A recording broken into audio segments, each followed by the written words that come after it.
Hello student, तो ये हमारे पास क्लास 11 केमिस्ट्री का लेक्चर नंबर 6 है और अभी हम सीख रहे हैं कि केमिकल रिएक्शन होता है तो एक लॉ के तहत होता है, एक नियम के तहत होता है जिसे लॉ ऑफ केमिकल कॉम्बिनेशन का रूल दिया गया है। टोटल 5 लॉ होती हैं, 5 नियम होती हैं। पहला नियम था मास कंजर्वेशन ऑफ मास। तो इसके ऊपर हम सेपरेट वीडियो बनाए थे, पूरा डिटेल से वहाँ पर मैं एक्सप्लेन किया था कि मास का कंजर्वेशन का पुराना थ्योरी क्या था। और अल्बर्ट आइंस्टाइन भाई साहब जब E = mc² लेके आए थे तो मास कंजर्व क्यों नहीं रहा, इसके ऊपर पूरा डिटेल से खुल के उस वीडियो में बात किए थे। डिस्क्रिप्शन बॉक्स में लिंक मिल जाएगा, जाकर चेकआउट कर सकते। पूरा डीपली बेसिक से लेकर एडवांस तक वहाँ पर एक्सप्लेन किया गया है। हम यहाँ पर डायरेक्ट पुरानी थ्योरी को लेके नहीं चलेंगे, हम लॉ ऑफ केमिकल कॉम्बिनेशन था उनको भी लेंगे, पुरानी थ्योरी को, उसके साथ डाल्टन भाई साहब, मॉडर्न एटॉमिक थ्योरी, सबको मर्ज करके आपको बता रहा हूं ताकि पूरा नॉलेज एक वीडियो में मिल जाए। तो आज हम आगे बढ़ेंगे इसी सीरीज में, यानी कि सेकंड लॉ को हम समझेंगे। सेकंड लॉ है हमारे पास law of defined proportion. Law of defined proportion, स्थिर या निश्चित अनुपात का नियम। देखो यार, लॉ ऑफ डिफाइंड प्रोपोर्शन को ना 1799 में, यानी कि 17वीं सेंचुरी के लास्ट में लॉ ऑफ डिफाइंड प्रोपोर्शन को दिया गया। प्राउस्ट नामक केमिस्ट थे, प्राउस्ट नामक साइंटिस्ट थे, इनके माध्यम से लॉ ऑफ डिफाइंड प्रोपोर्शन को दिया गया था। इस लॉ के तहत ये बोला गया कि जब भी कोई एलिमेंट मिलते हैं और आपस में केमिकल रिएक्शन करते हैं तो उन एलिमेंट का रेशियो हमेशा सेम रहता है। एग्जाम्पल के थ्रू इसको फील लेने की कोशिश कीजिए। जैसे कि मैं यहाँ पर लेता हूँ वाटर, ये हमारे पास वाटर है। अब इस वाटर को तुम चाहे वाटरफॉल वाला वाटर ले लो, झरना होता है झरना, इस बॉटल में झरना का वाटर डाल के ला लो, चाहे आप कुएं से पानी निकाल लो इस बॉटल में, चाहे इस बॉटल में तुम पॉन्ड यानी कि तालाब का पानी भर लो, चाहे इस बॉटल में जो वर्षा का पानी होता है बरसात का पानी, रेन वाटर को इस बॉटल में भर लो, अलग अलग बॉटल में ले लो, अलग अलग बॉटल में, ओके। चाहे आप समुंदर से पानी उठा लो, चाहे आप नदी से पानी उठा लो, आप पानी चाहे गटर से उठा लो, नाली से, दुनिया के किसी भी कोने से आप वाटर को उठा लो, चाहे कितना गंदा हो चाहे कितना भी साफ हो, दुनिया के किसी भी कोने से, समुंदर से हो, नदी से हो, नाले से हो, पॉन्ड से हो, रेन वाटर हो, सी वाटर हो, कुछ भी हो, कहीं से आप पानी के उठा लो, उस पानी में ना जो हाइड्रोजन होंगे और जो ऑक्सीजन होंगे, इनके जो मास होगा, इनका जो भार होगा, इनका जो द्रव्यमान होगा, उनका जो रेशियो होगा वो एकदम फिक्स होगा। यानी कि ध्यान से समझिए, हाइड्रोजन का मास 1 होता है और 2 हाइड्रोजन होने की वजह से इसका मास 2 × 1 हो जाएगा। हाइड्रोजन का रेशियो लेंगे हम ऑक्सीजन के साथ, 1 ऑक्सीजन है और 1 ऑक्सीजन का मास कितना होता है, 16 होता है। तो ये 2 × 1 = 2 हो जाएगा और ये हो जाएगा 16, 2:16 डिवाइड करेंगे, 2 × 1 = 2, 2 × 8 = 16, तो हमें मिलेगा 1:8, यानी कि ये हाइड्रोजन का और ऑक्सीजन का रेशियो है, यस और नो?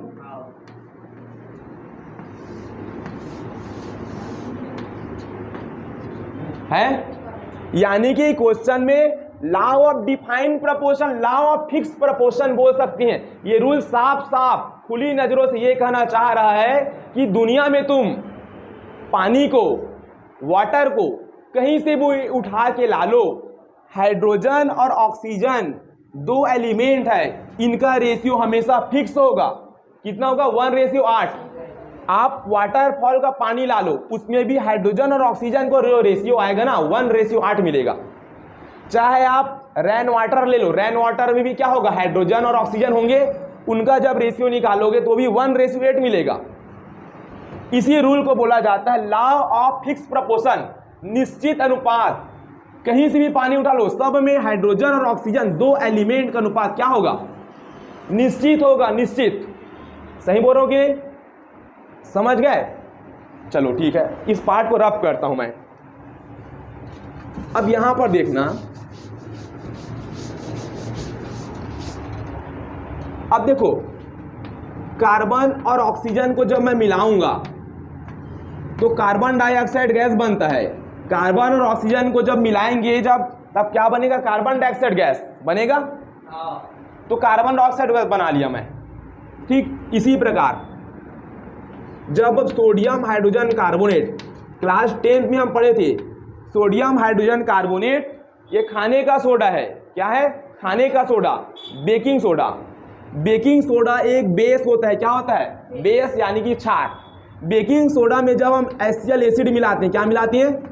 हम पढ़े थे ना, एसिड और बेस का, बेस और एसिड का जब रिएक्शन कराते हैं तो क्या मिलता है?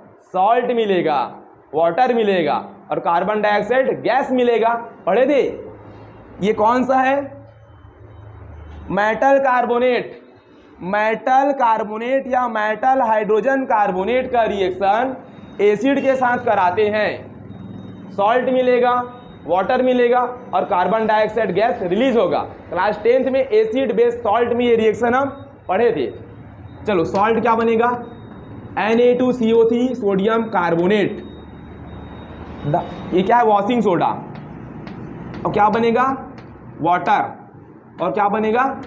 कार्बन डाइऑक्साइड गैस रिलीज होगा। एरो का निशान साफ साफ शब्दों में बोल रहे कि कार्बन डाइऑक्साइड हवा में उड़ना चाहता है, फ्री होना चाहता है। ठीक, तो मैं sodium hydrogen carbonate baking soda में एसिड मिलाया तो भी क्या बनाया? कार्बन डाइऑक्साइड गैस बनाया। मैं कार्बन और ऑक्सीजन को रिएक्शन करा के फिर क्या बनाया? Carbon dioxide gas. अलग अलग मेथड से मैं कार्बन डाइऑक्साइड गैस बना रहा हूं कि नहीं? इसी प्रकार ये होता है कैल्शियम कार्बोनेट। क्या होता है?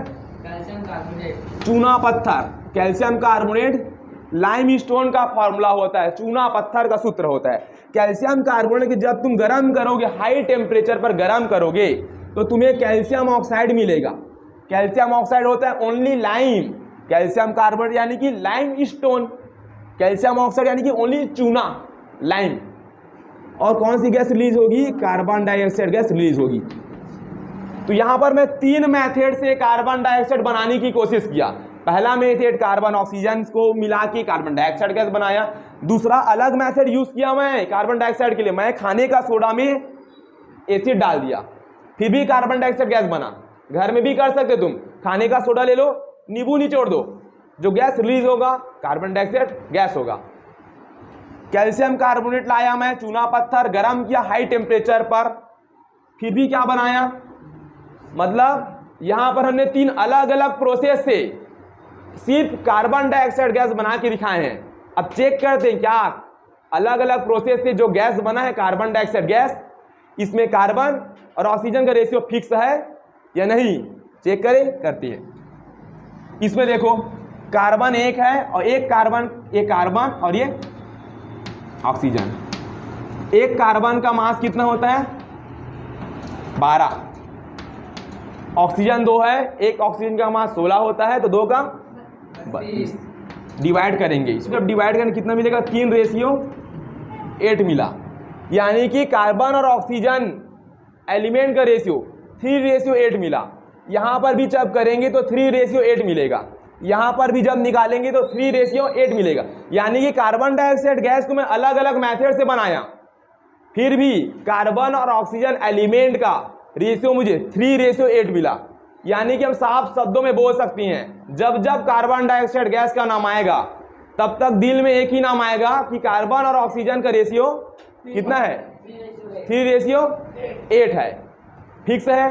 कोई बोलेगा भाई मेरे घर कुछ जल गया, कोयला जल गया, समझ जाना कार्बन डाइऑक्साइड गैस रिलीज हो गया। दिमाग में तुरंत ख्याल आ जाएगा कार्बन और ऑक्सीजन का रेशियो फिक्स है, कितना है? तो 3:8। जब भी तुम्हें देखोगे कार्बन डाइऑक्साइड गैस का नाम आएगा, क्या आएगा?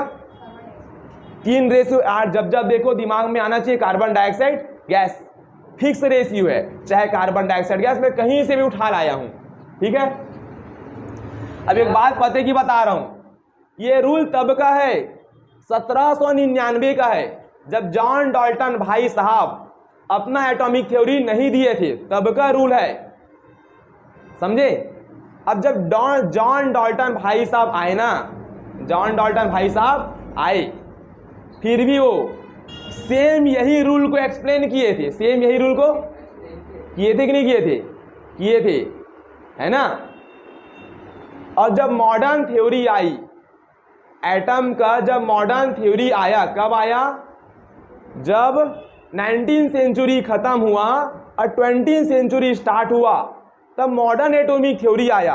और मॉडर्न एटॉमिक थ्योरी हमें ये बोल के गया कि भाई जो भी प्राउस्ट है 1799 में जो ये बोल के गया था कि तुम कहीं से भी वाटर को प्राप्त कर लो, चाहे कहीं से भी कार्बन डाइऑक्साइड को प्राप्त कर लो, रेशियो फिक्स होता है। ये प्राउस्ट भाई साहब बोल के गए थे। लेकिन जब मॉडर्न एटॉमिक थ्योरी आई, और मॉडर्न एटॉमिक थ्योरी के समय आइसोटोप का डिस्कवरी हो चुका था, और आइसोटोप की वजह से ये लॉ फेल होते दिख रहा था। लेकिन फेल नहीं बोलेंगे, लिमिटेशन बोल देंगे। समझे कैसे? देखो देखो पूरी चली आ रही थी भाई, चले आ रहा, कोई दिक्कत नहीं था। मॉडर्न एटॉमिक थ्योरी आया ना, तो अब सारा फेल बदल हुआ कि उस टाइम भाई अलग अलग साइंटिस्ट आ गए, है ना। फिर भी यार पुराने ज़माने साइंटिस्ट थे, अच्छे ही दिए थे, खराब तो नहीं देते थे। खराब कुछ चीज़ नहीं होता दुनिया में, बस चेंजेस की ज़रूरत होती है ना। टाइम टू टाइम सब चेंज हो जाता है ना। चाहे डाल्टन का एटॉमिक थ्योरी हो, चाहे प्राउस्ट का लॉ ऑफ डिफाइंड प्रपोर्शन हो। देखो जब आइसोटोप आया ना, आइसोटोप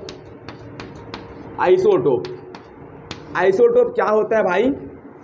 आइसोटोप में ना एटॉमिक नंबर सेम होते हैं, एटॉमिक मास डिफरेंट होते हैं। जैसे कि मैं ले रहा हूँ कार्बन के ना, हमारे पास 2 आइसोटोप ले रहा हूँ मैं। कार्बन का एटॉमिक नंबर 6, इसका भी 6। इस कार्बन का एटॉमिक मास होता है 12 और इस वाले कार्बन का एटॉमिक मास होता है 14। इसको बोलते हैं हम लोग कार्बन 12, इसको बोलते हैं कार्बन 14। तो कार्बन के यहाँ पर 2 आइसोटोप मैं रिप्रेजेंट किया हूँ। नीचे वाला जो होता है ना, ये एटॉमिक नंबर होता है, दोनों कार्बन ही हैं, दोनों एक ही एलिमेंट है, एक सेम एलिमेंट है, एटॉमिक नंबर सेम, मास डिफरेंट। तो सेम एलिमेंट है कि नहीं? मास डिफरेंट होने से ये कार्बन अलग है, ये कार्बन अलग है नहीं बोलेंगे। ये दोनों कार्बन सेम है, बस कुछ प्रॉपर्टी अलग होंगे, कुछ। इस कार्बन का एटम का मास अलग होगा, इस कार्बन के एटम का मास अलग होगा। कहाँ पर सीखे थे? मॉडर्न एटॉमिक थ्योरी में सीखे थे कि नहीं सीखे थे। दोनों एलिमेंट सेम है। अब चलो इस वाले कार्बन का रिएक्शन मैं ऑक्सीजन के साथ कराऊंगा तो क्या मिलेगा? CO2 मिलेगा कि नहीं मिलेगा? मिला। इस वाले कार्बन का रिएक्शन फिर से मैं ऑक्सीजन के साथ कराया, क्या मिला? CO2 मिला।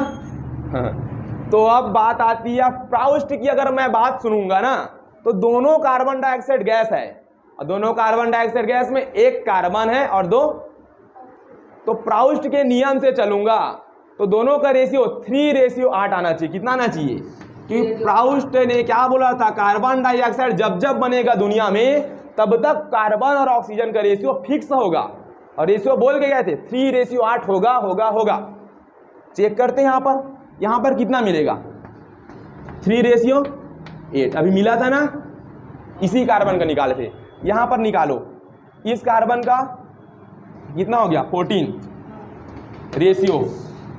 इस कार्बन का एटॉमिक मास 14,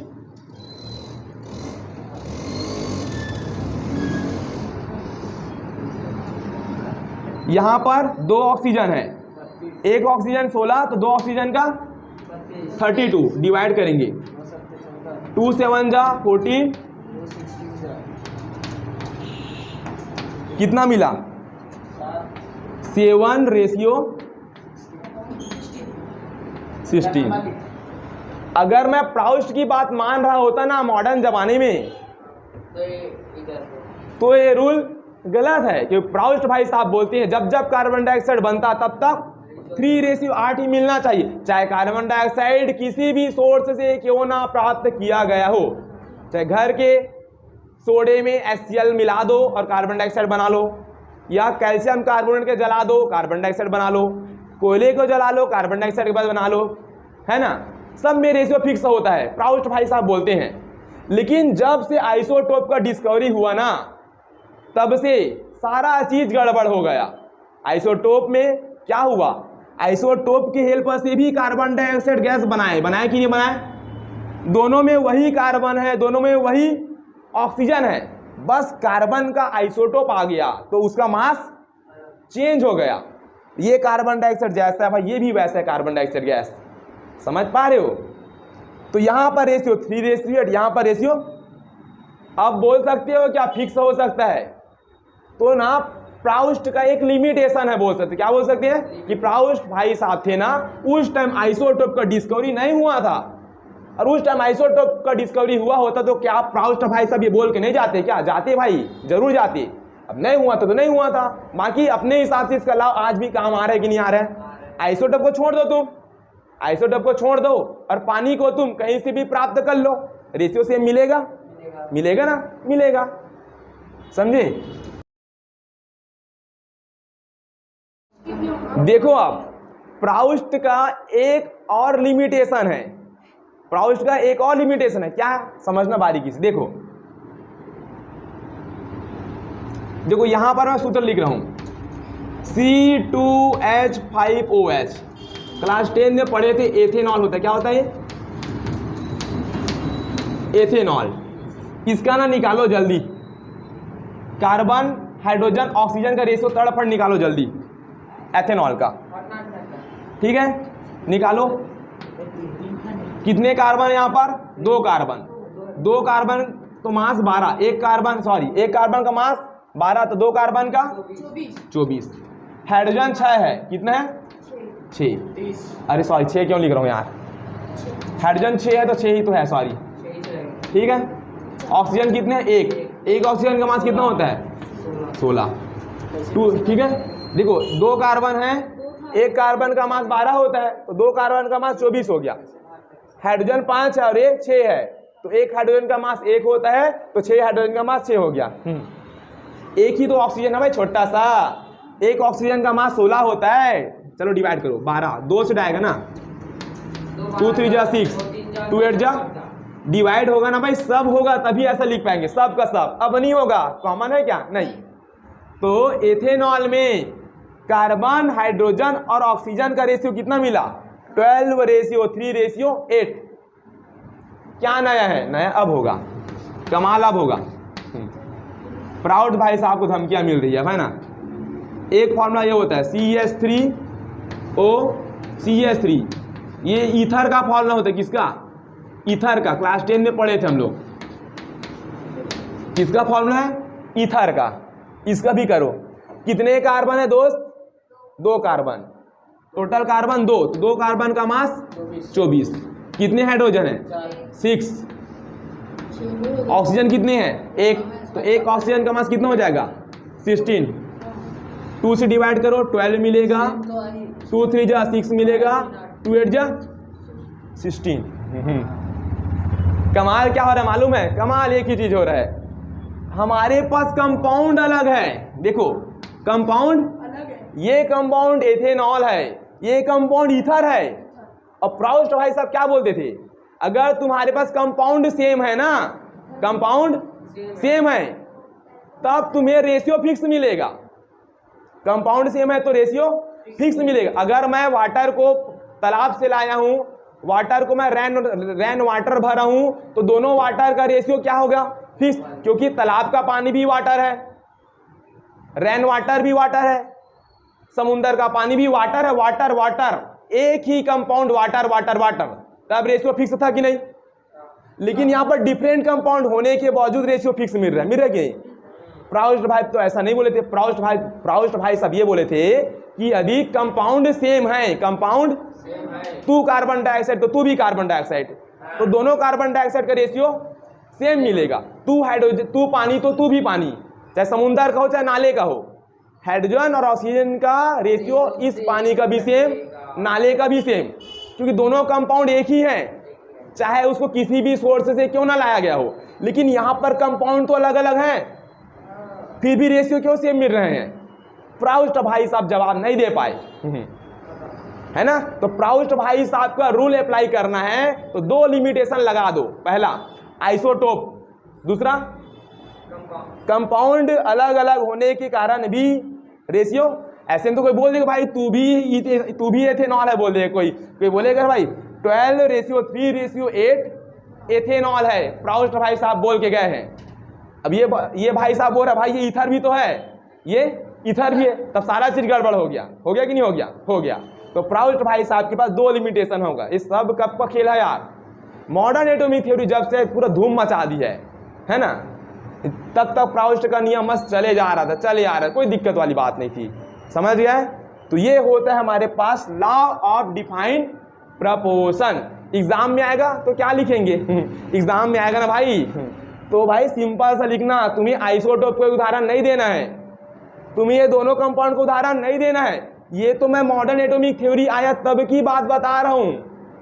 तो अगर पेपर में आएगा प्राउस्ट का लिमिटेशन लिखो, लिमिटेशन यानी कि प्राउस्ट का नियम कहां पर सक्सेसफुली काम नहीं करेगा, तो आइसोटोप में नहीं, क्योंकि आइसोटोप में क्या होता था, सेम कंपाउंड होते थे लेकिन रेशियो डिफरेंट मिलता था, क्योंकि वो आइसोटोप थे मेरे दोस्त। यहां पर भी काम करता था क्या इसका नियम? नहीं, क्योंकि यहां पर कंपाउंड अलग अलग होने के वजह से भी रेशियो सेम मिल रहे हैं। लेकिन प्राउस्ट साहब बोल के गए थे कंपाउंड सेम होगा तो रेशियो सेम मिलेगा, कंपाउंड डिफरेंट होगा तो रेशियो डिफरेंट मिलेगा। लेकिन कंपाउंड डिफरेंट है फिर भी रेशियो सेम है, तो ये उसका लिमिटेशन है। पेपर में सारा चीज नहीं लिखना है, समझ गया? तो यहां पर हमारे पास थर्ड लॉ है, लॉ ऑफ मल्टीपल प्रपोर्शन, गुणित अनुपात का नियम, law of multiple proportion. Multiple proportion क्या? मल्टीपल यानी कि दिमाग में एक हिंट करना चाहिए, एक झटका आना चाहिए। मल्टीपल प्रपोर्शन नहीं कि मल्टीप्लाई का केस आना चाहिए, मल्टीप्लाई या सिंपल रेशियो का केस, ठीक है? लॉ ऑफ मल्टीपल प्रपोर्शन को 1804 में यानी कि 18 सेंचुरी के स्टार्टिंग में जॉन डाल्टन भाई साहब ने इस लॉ को दिया था। जॉन डाल्टन भाई साहब 1808 में, यानी कि इस लॉ को देने के 4 साल बाद जॉन डाल्टन भाई एटॉमिक थ्योरी दिए थे। सबसे पहले एटॉमिक थ्योरी देने वाला साइंटिस्ट कोई था तो वो अंग्रेज का जॉन डाल्टन था, समझ पर? और एटॉमिक थ्योरी देने से पहले जॉन डाल्टन भाई साहब ने लॉ ऑफ मल्टीपल प्रपोर्शन भी दिया था। क्या बोलता है लॉ ऑफ मल्टीपल प्रपोर्शन? समझ पर इस बात को? देखना, सिंपल शब्दों में समझो फिर डेफिनेशन की ओर जाएंगे। लॉ ऑफ मल्टीपल प्रपोर्शन ये बोलता है यदि तुम्हारे पास 2 डिफरेंट एलिमेंट है, यदि तुम्हारे पास 2 एलिमेंट है, कितने एलिमेंट? यदि तुम्हारे पास 2 एलिमेंट है तो ये दोनों एलिमेंट जब कंबाइन होंगे, दोनों एलिमेंट जब केमिकली रिएक्ट करेंगे, केमिकली कंबाइन होंगे ना, तो ये दोनों एलिमेंट केमिकली कंबाइन होंगे तो ये एक कंपाउंड भी बना सकते हैं या 2 कंपाउंड बना सकते हैं या 3 कंपाउंड या 4 कंपाउंड, कितने भी कंपाउंड बना सकते हैं, ठीक है? जब 2 एलिमेंट मिलते हैं तब एक कंपाउंड या एक से ज्यादा कितने भी कंपाउंड बना सकते हैं, बनाते भी हैं भाई। जैसे हाइड्रोजन और ऑक्सीजन को जब तुम केमिकली कंबाइन करते हो तो वाटर बनता है, बना कि नहीं बना? बना। हाइड्रोजन और ऑक्सीजन को जब तुम कंबाइन करते हो तो H2O2 बनता है। इसका स्पेशल नाम है हाइड्रोजन पेरोक्साइड, जो कान में डालते हो ना सफाई करने के लिए, तो वो हमारे पास होता है हाइड्रोजन पेरोक्साइड का लिक्विड। यानी कि जब हम 2 एलिमेंट को लेते हैं तब एक या एक से ज़्यादा कंपाउंड बनते हैं, ठीक है? यहाँ पर मैं और बहुत सारे कंपाउंड बना के दिखा सकता हूँ हाइड्रोजन और ऑक्सीजन का, लेकिन समझाने के लिए सिर्फ मैं हाइड्रोजन और ऑक्सीजन को मिलाकर 2 कंपाउंड बना के दिखाया हूँ, ठीक है? इतना क्लियर है? ये लॉ आगे ये भी बोलती है अब 2 कंपाउंड तुम्हारे पास आ चुके हैं ना, तो इनमें से ना एक एलिमेंट का मास फिक्स करो, एक एलिमेंट का मास को फिक्स करो, फिक्स। तुम देखो क्या यहाँ पर H2 है, यहाँ पर भी H2 है कि नहीं है? तो हाइड्रोजन का मास फिक्स है। ये लॉ बोलती है तुम एक एलिमेंट का मास फिक्स करो, फिक्स कर दिए, ठीक है? हाइड्रोजन का मास कितना है यहाँ पर? 2 1 जा 2, एक हाइड्रोजन का मास होता है ना 1, तो 2 हाइड्रोजन का 2। यहाँ पर हाइड्रोजन का मास कितना है? 2। एक हाइड्रोजन, 2 हाइड्रोजन है ना, 2 हाइड्रोजन, अब एक हाइड्रोजन का मास 1 होता है तो 2 का कितना होगा? 2। तो ये वाली जो मास है ये क्या है, फिक्स है। यहाँ का हाइड्रोजन का भी मास हमने देखा 2 है, यहाँ पर भी हाइड्रोजन का मास हमने देखा 2 है, तो ये क्या फिक्स है, क्या फिक्स है। फिर ये लाओ आगे ये बोलती है कि तुम्हारे पास जो डिफरेंट एलिमेंट अब बच गए, कौन बच गया डिफरेंट एलिमेंट, ऑक्सीजन। तो ये दोनों डिफरेंट एलिमेंट जो बचे हैं, डिफरेंट एलिमेंट यानी कि इसका मास फिक्स नहीं है, डिफरेंट होगा, डिफरेंट। इस ऑक्सीजन का मास कितना है 16, क्योंकि एक ऑक्सीजन है। यहाँ पर O2 का मास कितना है 32, और दोनों का मास कैसा है, डिफरेंट है। तो ये लॉ बोलती है कि एक एटम के मास को फिक्स करो, उसके बाद जो सेकंड एलिमेंट होगा उसका जो मास होगा वो डिफरेंट होगा, और डिफरेंट होने के साथ वो मल्टीपल प्रपोर्शन में होंगे, सिंपल रेशियो में होंगे। रेशियो निकालो आप, इस ऑक्सीजन का कितना है 16, इधर का कितना आया 32, आया कि नहीं आया, आया।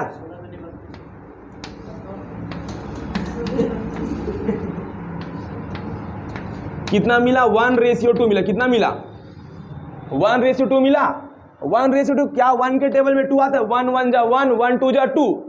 क्या ये मल्टीपल प्रोपोर्शन में मिला कि नहीं मिला, इसे बोलते हैं लॉ ऑफ मल्टीपल प्रोपोर्शन। फिर से एक बात सुन लो, लॉ ऑफ मल्टीपल प्रोपोर्शन को 1804 में जॉन डाल्टन भाई साहब ने दिया था।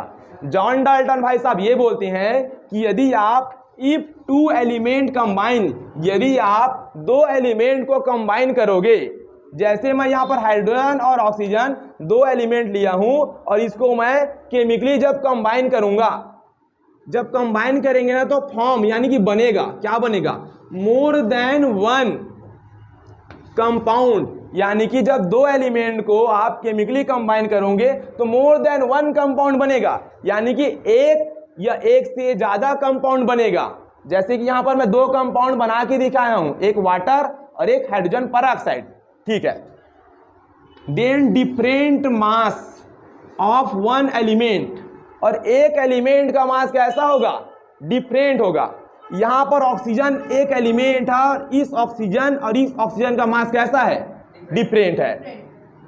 विच combine with a fix mass, और ये जो डिफरेंट वाला जो ऑक्सीजन है ये फिक्स मास वाला एटम से कंबाइन होगा। जैसे ये दोनों का मास डिफरेंट है और दोनों ऑक्सीजन डिफरेंट मास में है, और ये दोनों फिक्स वाला हाइड्रोजन के मास से कंबाइन हो रहे हैं, यस और नो।